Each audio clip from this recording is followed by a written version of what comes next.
여러분 안녕하세요. 칼빈대학교 교수 최은영입니다. 오늘은 TA 의사교류 분석의 두 번째 시간이 되겠습니다. 지난번 강의에서 여러분들께 의사교류 분석이 프로이드의 정신분석 이론에 기초를 두고 있다는 말씀을 드렸습니다.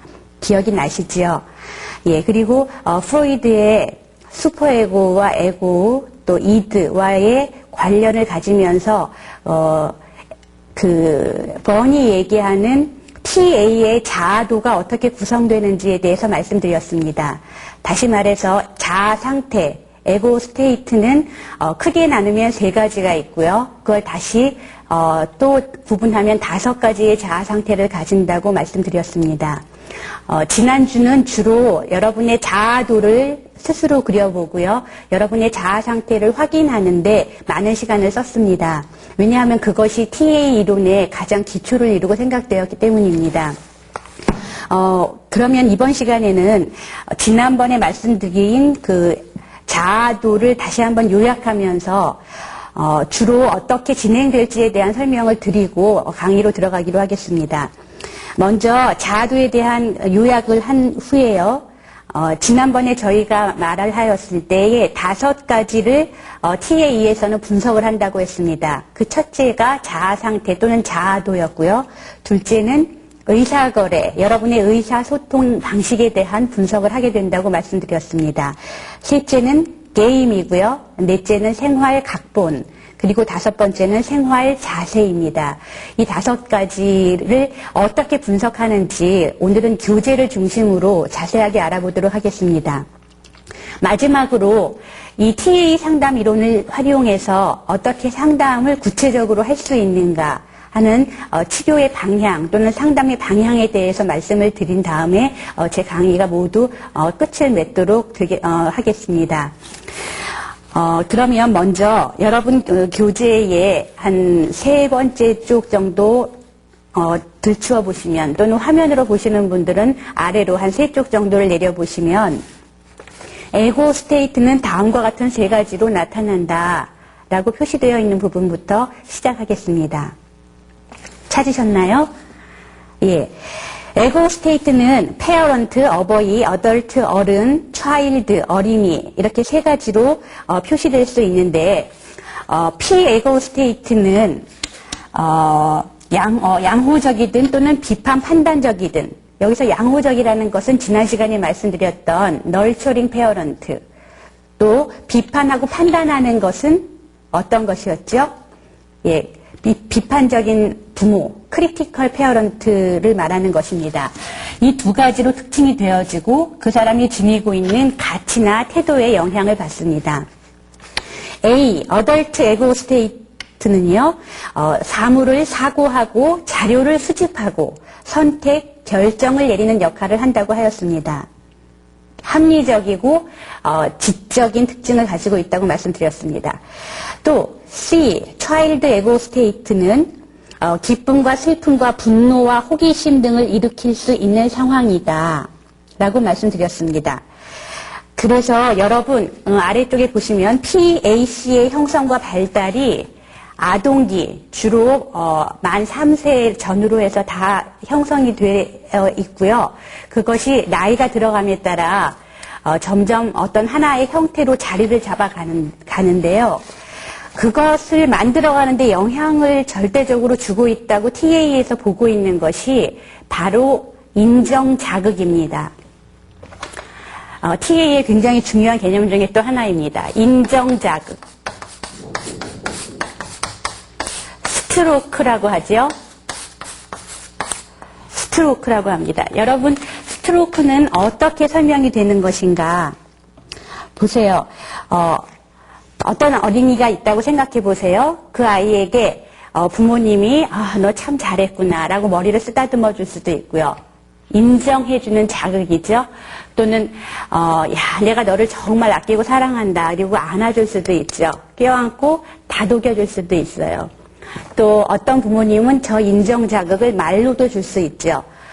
네가 내 아들인 게 참 자랑스럽구나. 너가 이걸 참 잘하는구나. 이렇게 또 말할 수가 있죠. 여러 가지 형태의 인정 자극을 통해서 아이들은 자신의 PAC, 이 세 자아 상태들을 계속 변천시키고 발달시켜 갑니다. 그리고 그것의 결과로 여러분들의 성격이 만들어진다고 생각하고 있습니다. 그런데 여러분들이 그 아래 보시면 이 성격의 발달이 어떻게 나타난다고 보냐 하면 시간의 조직 안에서, 시간의 조직이라는 걸 이해하시죠? 태어나서부터 여러분들이 어린 시절을 보내고 청년기를 보내고 지금까지 그 시간의 조직 안에서 부모님의 인정 자극을 받으면서 어떤 그 자신의 삶에 대한 틀을 만들어 가는가. 다시 말하면 나의 삶은 어떻다라고 규정하고 있는가 하는 것에 따라서 달라진다는 것입니다. 그것을 바로 이 TA에서는 생활 각본이라고 하는 것이죠. 원본이라 그러기도 하고 스크립트라고도 합니다. 그러니까요, 충분한 인정 자극을 받은 사람은 좋은 생활 각본, 건설적이고 창의적인 생활 각본을 쓸 수 있는데 반해서 인정 자극이 충분치 않은 그런 아동의 경우는 스크립트, 생활 각본 자체를 부정적이고요, 생산적이지 못한 방향으로 계속 자기의 작가 입장에서 보면 이 스크립트가 뭐예요? 말 그대로 각본, 희곡? 예, 희곡이라고도 하죠. 이런 희곡들을 자신이 스스로 써가고 있다라고 TA에서는 상정을 하고 있는 것입니다. 자, 여기까지 설명을 드린 다음에 이제 하나씩 자세하게 의사거래와 게임, 그리고 생활 자세에 대한 분석을 시작해 보도록 하겠습니다. 준비되셨나요? 여러분 교재를 아래로 내려보시면 또는 넘겨보시면 네 번째 쪽 정도에 의사소통 이론이 나옵니다. 의사소통 이론 한번 보시겠어요? 의사소통은 TA에서는 송신자가, 즉 신호를 보내는 사람이 자기의 자아 상태에 PAC의 한 단위를 사용해서 수신자의 PAC에 보내면, 말이 어렵죠? 다시 말씀드려요. 그림을 그리면서 설명드리는 게 쉽겠어요. 네, 보세요.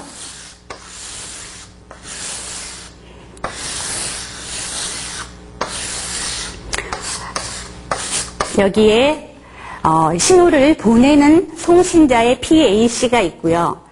이 신호를 받는 수신자의 PAC가 있습니다.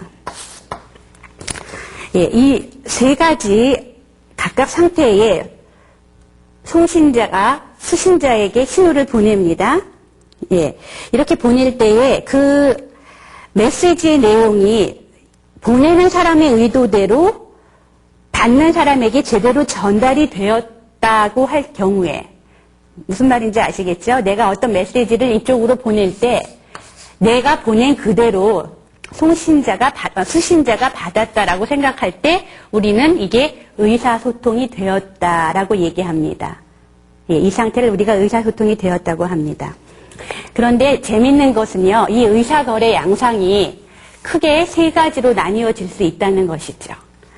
첫 번째가 상보적 의사거래고요. 두 번째가요, 교차적 의사거래고요. 세 번째가요, 암시적 의사거래입니다.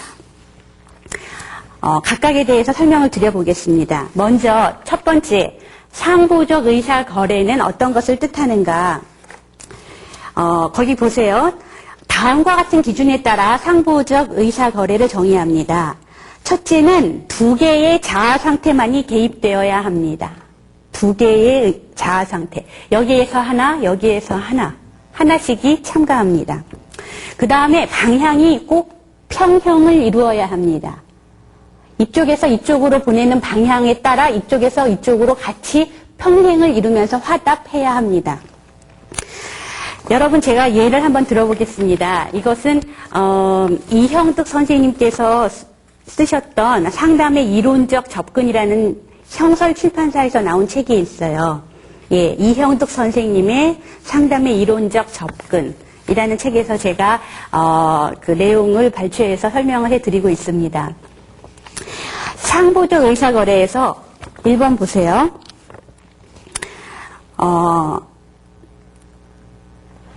여러분 남편 또는 아내 되는 분이, 여러분의 배우자 되는 분이 여러분들한테 묻습니다. 뭐라고 묻냐면, 여보, 내 양말 못 봤어? 여보, 내 양말 어디에 있죠? 이렇게 물어봐요. 그거는 여러분의 머리를 써서 합리적으로 지금 대화를 하고 있다고 생각하니까 PAC 중에 뭐가 참여하죠? 예, 어덜트가 지금 그 대화에 참여하고 있습니다. 내 양말 어디에 있죠? 이렇게 물어봐요. 그랬더니 그거는 옷장 서랍에 있어요. 이렇게 대답했어요. 아시겠죠? 내 양말 어디 있어요? 옷장 서랍에 있어요. 네, 이렇게 말하면 어덜트가 어덜트한테 묻고 어덜트는 다시 이것과 평형을 이루면서 같은 방향으로 상보적으로 의사소통을 해주는 거죠. 뭐라고요? 옷장 서랍에 있어요. 이렇게 대답을 한 거예요. 이것이 상보적 의사거래의 대표적인 예입니다. 이럴 경우에는 서로 감정이 상하거나 기분이 나빠지거나 이런 일이 일어나지 않죠. 예, 또 하나 예를 들어볼까요? 여러분의 아드님이나 따님이 여러분들한테 묻습니다. 아이가 엄마한테 묻습니다. 엄마, 나 사랑해? 이렇게 물어봐요. 그랬더니 엄마가 뭐라 그러죠? 그럼 내가 너 사랑하지. 이렇게 대답하죠? 예. 평형을 이룬다는 말이 무슨 뜻인지 아시겠죠? 방향이 서로 일치한단 말이에요. 그래서 차일드가 페어런트한테 엄마 나 사랑해. 그랬더니 엄마가 그럼 난 너 사랑하지. 기분이 좋지 않습니까? 예, 이렇게 되는 거예요. 서로 평형을 이루면서. 이것이 무엇이라고요? 상보적 의사거래입니다. 그런데 1번처럼 계속 사람들이 의사소통을 하면 참 좋겠는데요. 그렇지 않고 2번과 3번처럼 할 때 문제가 생기게 되죠. 예, 두 번째 교차적 의사거래의 예를 한번 살펴보겠습니다. 먼저 그 교차적 의사거래란 것은 어떤 걸 나타내느냐 하면 3개 내지 4개의 자아 상태가 관여하고 있고요. 그 방향이 의사소통의 방향이 서로 어떻게 되고 있어요? 교차되고 있다는 것이 특징입니다. 상보적 의사거래에서는 의사소통의 방향이 서로 평형을 이루고 있었죠? 평행을 이루고 있었죠? 근데 교차적 의사거래에서는 그 방향이 서로 교차되게 나타납니다. 제가 예를 하나 들어볼게요. 이렇게 물어봐요. 여러분, 학생이 여러분한테 선생님, 숙제를 좀 연기해 주시면 안 될까요? 숙제 마감 기간을 좀 미루어 주시면 안 될까요? 라고 어덜트에서 어덜트로 물어봅니다. 그랬더니 선생님이 어떻게 말하죠? 안 돼. 기한 안에 무조건 내야 해. 이렇게 말합니다. 이러면 어덜트로 대화를 시작한 여러분의 학생이 어떨까요? 기분이. 네, 떨떠름하겠죠? 안 좋겠죠? 왜냐하면 나는 뭔가 이제 딜을 하고 싶었던 거예요. 기간을 좀 미뤄주면 안 될까요? 그러면 어덜트가 어덜트한테 어떻게 물어보면 좋겠어요? 어떤 식으로 너는 미루길 바라니? 너는 언제까지 낼 수 있겠니? 이렇게 말하는 것이 상보적 의사거래겠죠. 그런데 교차적 의사거래는 그렇게 하는 게 아니고 뭐라고요? 마치 부모가 아이한테 하듯이 이놈, 예, 이놈 이렇게 하듯이 안 돼. 정한 기간 안에 내야지 무슨 말이야? 이렇게 말했단 말이죠. 이거는 서로 송신자와 수신자의 그 의사소통의 방향이 다르죠? 하나는 어덜트에서 어덜트로 얘기를 하고 있는데 하나는 페어런트에서 차일드로 얘기를 하고 있죠. 예, 이것이 교차적 의사거래의 한 예라고 보시면 됩니다. 제가 또 하나 재밌는 예를 하나 들어볼게요. 이거예요. 역시 이형득 선생님 교과서에 나온 이야기입니다. 여러분 친구 중에 한 명을 가지고 대화를 시작했어요. 여보, A라는 친구가 있죠? 여보게, 예를 들어서 자네, A라는 친구가 있는데 그 친구 아주 형편없지 않나? 이렇게 말하는 거죠. 페어런트가 페어런트한테. 아, 걔 못 쓰겠지 않겠어요? 이렇게 말했어요. 그러면 페어런트가 다시 페어런트한테 응, 내가 봐도 그 친구는 참 못 쓰겠어. 이렇게 말을 하면 됩니다. 이게 상호적인 의사거래예요. 그런데 이렇게 말을 하지 않고요. 여보게 그 친구 참 못 쓰지 않겠어? 안 되겠지 그 친구? 이렇게 물어보니까 이 페어런트가 얘기를 하는 게 아니라 상대방이 뭐라고 얘기하냐면요. 글쎄 좀 더 두고 봐야지 알지 않을까? 글쎄 좀 더 두고 봐야지 알겠지? 이렇게 대답을 해요. 그거는 무슨 말이에요? 내가 합리적으로 현실적으로 생각을 해보니까 그 사람이 괜찮지 않은지는 이렇게 판단할 문제가 아니라 내가 좀 더 두고 봐야 되겠다 이거예요. 어덜트가 어덜트한테 얘기를 한단 말이죠. 이것도 역시 방향이 일치되지 않죠? 이것도 교차적 의사거래의 한 양태예요. 우리가 지난번 강좌에서 열심히 했던 것 중에 이 자아도를 분석하는 거였는데 P는 다시 두 가지로 나뉘고요. C도 다시 두 가지로 나뉜다고 했어요. 하나가 널처링 페어런트, 양육하는 부모, 하나는 크리티컬 페어런트, 비판하는 부모. 아이도 하나는 프리 차일드, 자유로운 아이들, 하나는 눈치 보는 아이, 어댑티브 차일드, 이렇게 두 가지로 다시 나뉜다고 그랬어요. 여기도 MP, CP, 여기도 FC, AC 이렇게 있다고 그랬죠. 예. 이렇게 놓고 다시 한번 또 예를 들어볼게요. 어린아이가 프리 차일드가 널처링 페어런트에게 양육하고 나를 보호해주는 그런 부모에게 뭐라고 얘기하냐면 길을 가다가 엄마 나 아이스크림이 먹고 싶네 이렇게 말해요. 예. 뭐죠? FC에서 MP로 엄마 나 아이스크림이 먹고 싶어요. 프리 차일드는 자유롭고 자기 느낌과 본능에 충실한 거 아니에요? 그러니까 이렇게 말을 했어요. 그랬더니 이번에는 널처링 페어런트 같으면 어떻게 할까요? 그래 엄마가 사줄게 이렇게 하겠죠? 네, 그래 엄마가 사줄게 이러면 상호적인 의사결례가 일어나는 거예요. 근데 그걸 이렇게 안 하고 어떻게 하겠어요? 야, 너 제발 나 좀 괴롭히지 좀 마라 이렇게 말하는 거예요. 크리티컬 페어런트죠. 너 왜 자꾸 나를 귀찮게 해?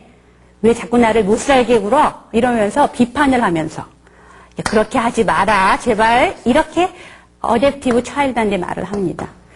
이런 식의 의사소통이 계속 이루어지다 보면 이런 부모 밑에서 사는 아이들이 눈치를 보게 되겠죠. 자연스럽게. 예. 이해되시겠죠? 이것도 역시 서로 의사소통의 방향이 교차하고 있기 때문에 상호적이지 않기 때문에 우리가 교차 거래라고 분류할 수 있습니다. 재밌죠? 이해가 되시죠? 그 다음 세 번째 암시적 의사거래가 뭔지 또 살펴보겠습니다. 암시적 의사거래란 거는 의사거래가 어떻게 되어 있다는 말일까요? 암시니까요. 숨어 있다는 말이죠. 숨어 있다는 말이에요. 어떻게 숨어 있을 수 있는지 한번 보겠습니다. 보세요. 여기 마찬가지로 PAC가 있고 이쪽도 PAC가 있어요. 이중적 의사거래는 여러분이 갖고 계신 교재를 보면 암시적 의사거래라고 된 부분을 보세요. 이것에는 3개 내지 4개의 자아 상태가 개입되어 있고요. 메시지가 이중적이에요. 메시지가 이중적이고 가끔 불일치하고 또는 가끔 갈등을 일으키기도 해요. 메시지가 불일치하면서 갈등을 일으킨다.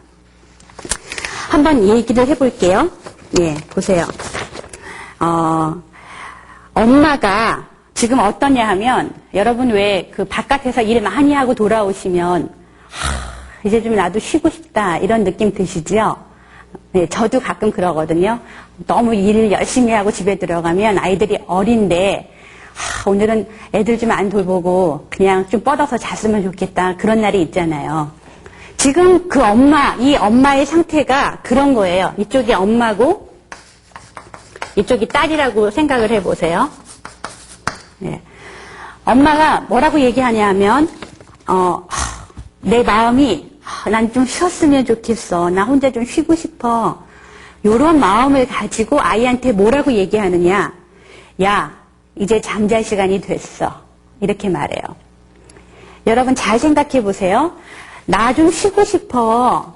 이렇게 말하는 거는 어디에서 어디로 가는 메시지지요? 나 좀 쉬고 싶어. 이러는 건. 차일드에서 차일드로 가는 메시지죠. 네, 나 좀 쉬고 싶어. 네. 심리적으로는 이런 메시지를 전하는 건데요. 실제로 말은, 언어적으로는 어떻게 나가냐면, 야, 너 이제 잠잘 시간이다? 이렇게 말하는 거죠. 예, 이해되시죠? 우리 그럴 때 많아요. 네. 나 좀 쉬고 싶어. 이렇게 말하면 되는데, 거꾸로 어떻게 얘기해요? 거꾸로가 아니라 다른 방식으로. 야, 너 이제 잠잘 시간이야. 이렇게 말했어요.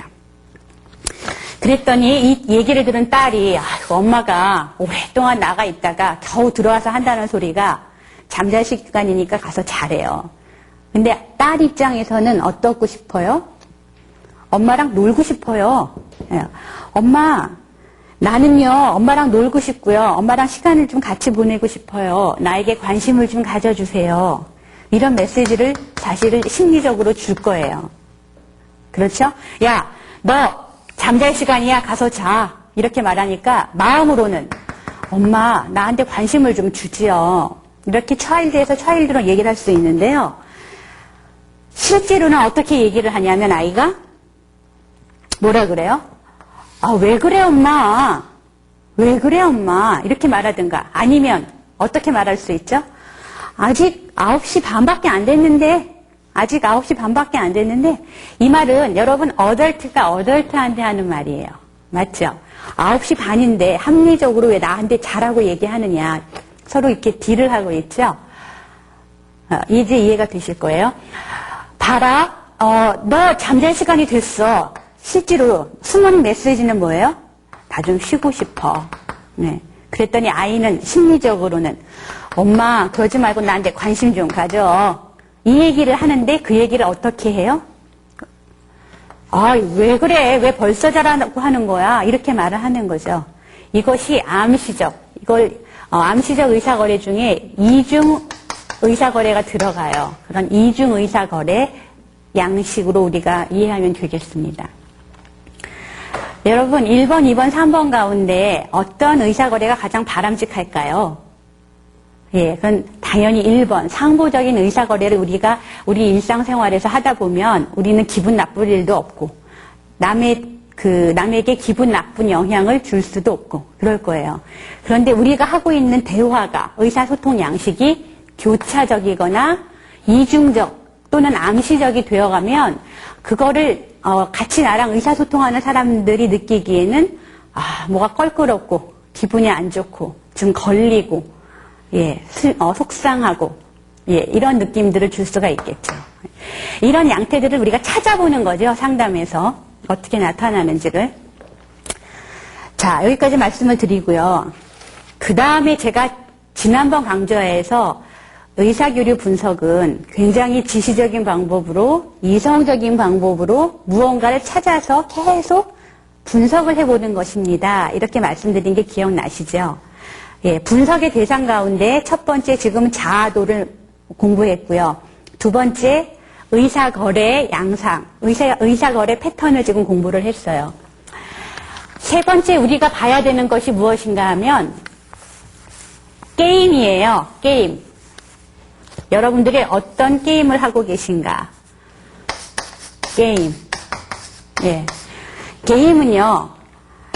의사소통 양식으로 말씀을 드리면 상부적이면서 이중적인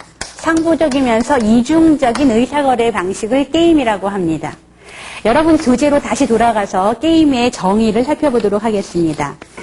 예, 거기 게임 이론이 나오죠.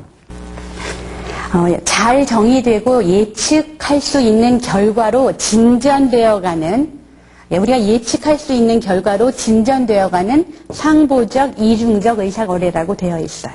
상보적, 이중적 의사거래입니다. 다시 말하면 그 아랫줄을 보시면 피상적으로는 그럴듯하지만 그 안에 숨겨진 동기가 들어 있습니다. 예, 겉으로는 그럴듯한데요. 그 안에 뭐가 있어요? 숨겨진 동기가 들어 있어요. 예, 조금 더 평범한 말로 말하자면 속임수라는 말이에요. 속임수. 예, 속여먹는 거죠. 속여먹는 의사거래 과정을 우리가 게임이라고 쉽게 말하면 될 것 같아요. 그래서 게임에는 다음에 두 가지 특징을 발견할 수 있는데 첫 번째는 솔직하지 못하는 거다. 예, 게임을 하는 사람은 자기 속마음을 솔직하게 드러내고 있지 않다는 것이고요. 또 하나는 극적인 것이다. 극적이다라는 말은요, 사람들한테 감정적으로 그 아주 안 좋은 기분, bad feeling 이런 거 있죠? 예, 아주 안 좋은 기분을 초래할 수 있는 그런 특징을 가지고 있다는 거예요. 그래서 여러분들이 보시면 제가 예를 하나 들어볼게요. 어떤 것을 우리가 게임이라고 하는가? 예, 잘 보세요. 상보적이니까 서로 대화의 방향은 일치해요. 그렇겠죠? 교차하지 않고 일치해요. 그렇지만 상보적인 의사소통 양식 안에 뭐가 들어있어요?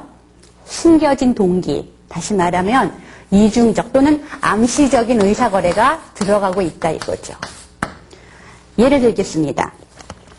여러분이 회사에서 근무를 하는 그 직원이에요. 그런데 1시까지는 출근을 해야 되는데요. 2시간이나 늦었어요. 그래서 몇 시에 들어갔냐면은 3시에 왔단 말이에요. 그래서 여러분이 직원이고요. 여러분이 직원이고요. 여러분의 사장님이 여기 계셔요. 사장님이 계셔요. 예, 가서 직원이 미안하겠죠. 늦었으니까 일을 어쩌나 늦어서 이제 들어오서 막 부지런히 회사로 들어와가지고 처음 이제 문을 열었는데 사장님께서 뭐라 그러시냐면 여보게 지금이 몇 시인가 이렇게 물어봐요. P, A, C 중에 누가 얘기하는 걸까요? 예? 누가 얘기하는 거죠? 예, 지금 몇 시죠? 이렇게 물어보는 거는 합리적으로 예, 또는 현실적으로 기능을 하고 있는 어덜트한테 물어보는 것이에요. 예, 지금이 몇 시지? 이렇게 물어봤어요. 그러니까 뭐라고 대답할까요? 지금 3시에 왔으니까 어덜트가 다시 어덜트한테 직원이 말합니다. 뭐라고요? 지금 3시네요. 예, 여러분 그 상황을 한번 상상해 보세요. 2시간이 늦었어요. 막 왔어요. 그런데 사장님이 지금 몇 시야? 3시입니다. 기분이 아주 좋은가요? 아니죠. 뭔가 떨떠름하고 기분이 썩 좋지는 않죠? 예, 배드 필링, 기분이 좀 안 좋은 게 남아있죠? 그게 왜냐하면 그 의사소통 안에 게임이 들어있기 때문이라는 거죠. 근데 그 게임이 무엇이냐? 보세요. 지금 몇 시야? 3시입니다. 이렇게 말했어요.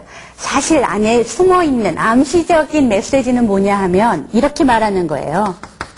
사장님이. 자네는 왜 매일 늦어? 어버이가 아이한테 말하죠. 예, 페어런트가 차일드한테 너는 왜 맨날 늦는 거야? 이렇게 말해요. 그러니까 차일드가 다시 페어런트한테 뭐라고 얘기를 하냐 하면 왜 나한테 맨날 이렇게 빈정대는 말을 하시는 거예요? 나를 왜 맨날 이렇게 빈정대세요? 라고 차일드가 페어런트한테 다시 말을 합니다. 이해되시죠? 예. 숨어있는 메시지는 암시적으로, 이중적으로 이런 메시지를 가지고 있는 거예요. 자네는 왜 자꾸 늦어? 왜 나를만 보면 이렇게 빈정대십니까? 이런 심리적인 메시지가 오고 가는데 그것이 드러나는 의사소통에는 어떻게 나타나요? 이렇게 하는 거죠. 지금 몇 시야? 3시입니다. 예. 여러분의 의사소통 방식에 이런 게임이 많아지면 많아질수록 여러분은 다른 사람하고 대화하는 것이 기분이 좋지 않고요.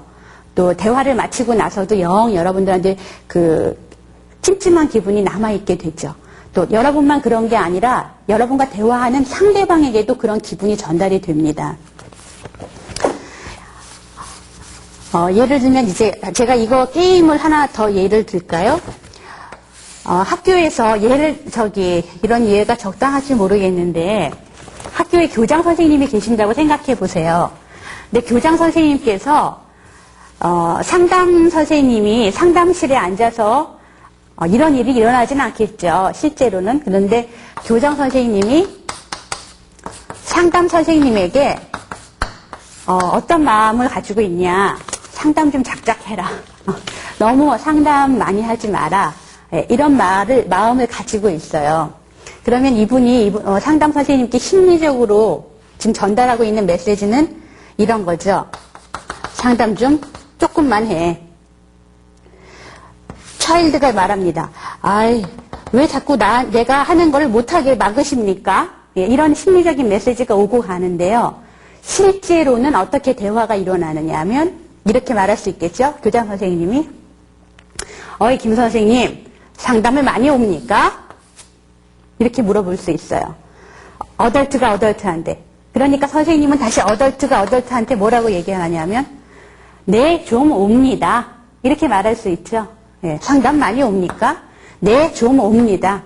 그런데 이 사람이나 기분이 어때요? 영 아니겠죠.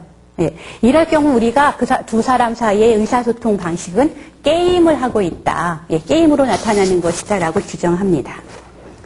예, 여기까지 이해되시죠? 그래서 게임에 대한 분석을 살펴봤고요.